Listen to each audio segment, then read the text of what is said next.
बच्चे की तबीयत काफी खराब है। जानते हो तुम इस फैमिली को? जी जी। खराब है, लंग्स का प्रॉब्लम है।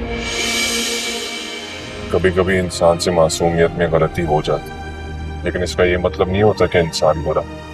इसलिए अल्लाह पाक हमेशा कोई ना कोई सबब बनाते हैं उनको बचा ही देते हैं।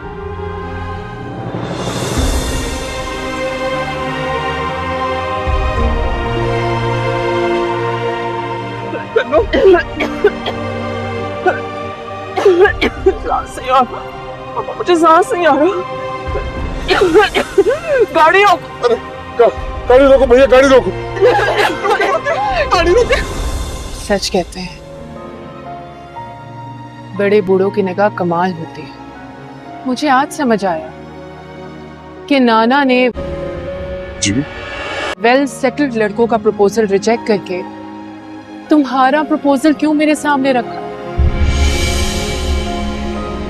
ड्रामा सीरियल कर्ज़दारे दुआ की नए आने वाली एपिसोड तो मज़ीद इंटरेस्टिंग हो गई है और ये स्टोरी का दी एंड होने चला है। सभी व्यूवर्स बहुत ज़्यादा खफा हैं, लेकिन व्यूवर्स हमारी कहानी और स्टोरी और ड्रामे की प्रोमोस का ये सिलसिला यूं ही जारी रहेगा। आपसे दरख्वास्त है जब शुरू करने से पहले कि हमारे चैनल को लाइक और सब्सक्राइब करना हरगिज़ ना भूलिएगा। अब चलते हैं अपनी स्टोरी की तरफ। ड्रामा सीरियल कर्ज़दारे दुआ में कुछ यूँ होने वाला है कि यहाँ नमल की जान आखिरकार राज़ी बचा ही लेगा और यूँ नमल को उसके किए का एहसास हो जाएगा और नमल शर्मिंदा हो जाएगी। आज तक वो राज़ी को बहुत बुरा भला कहते हुए आई है, लेकिन राज़ी हमेशा खामोश रहता था और वो नाना की खातिर उसे कुछ नहीं कहता था। राज़ी चूँकि जज्बात से भरा हुआ था, आखिरकार दुनिया की ठोकरें खाकर उसके जज्बात कंट्रोल में आ ही चुके थे और उसने अपने गुस्से पर इस हद तक कंट्रोल डाल लिया था कि अब वो नमल की बातों को कुछ महसूस ही नहीं करता था और नमल की इंसल्ट भी उसे इंसल्ट लगती ही नहीं थी, क्योंकि उसे रहने के लिए एक मकाम मिल चुका था और वो अपनी एजुकेशन भी कंप्लीट कर चुका था। अब वो कुछ बन चुका था जैसे कि उसके चचा जान चाहते थे, लेकिन फिर भी वो चचा जान के सामने जाने से कतराता था, क्योंकि चचा जान उसे पसंद नहीं करते थे।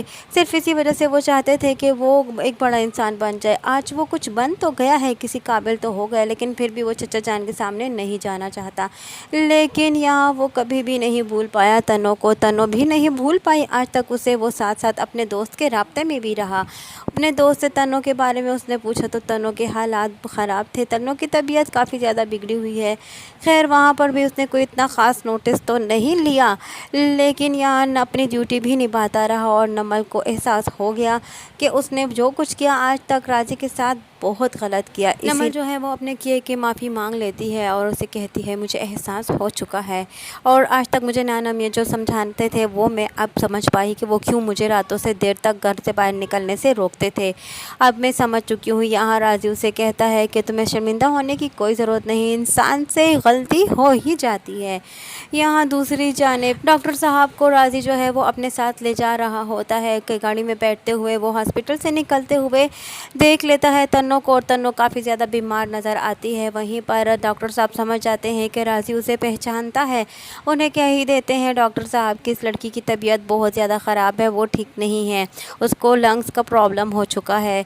और यहाँ राज़ी उसको देखकर काफ़ी ज़्यादा परेशान हो जाता है, क्योंकि राज़ी तो दिल ही दिल में तन्नो को बहुत ज़्यादा पसंद करता है और यहाँ तन्नो के पीछे वो भागता है, लेकिन तब तक उनका रिश्ता जा चुका होता है।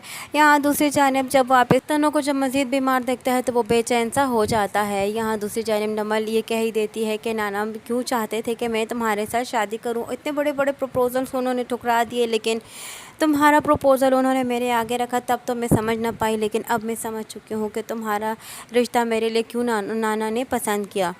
लेकिन राज़ी चूँकि दिल ही दिल में ख़ुद भी तन्नो को मोहब्बत करता है, इसलिए वो तन्नो से बेवफाई कभी भी नहीं करेगा। वहीं पर नमल को उसका प्रपोज़ल ठुकरा देगा। नमल व्यूअर्स आज देखते हैं नया आने वाले एपिसोड में मज़ीद क्या होने वाला है। यही सब कुछ जानने के लिए जुड़े रहिए अनाया रिव्यू के साथ। और एक दफ़ा फिर से व्यूअर्स से रिक्वेस्ट करती चलूँ कि मेरे चैनल को लाइक और सब्सक्राइब करना हरगिज़ ना भूलिएगा और साथ ही साथ हमारा बेल आइकन को भी प्रेस करना हरगिज़ ना भूलिए।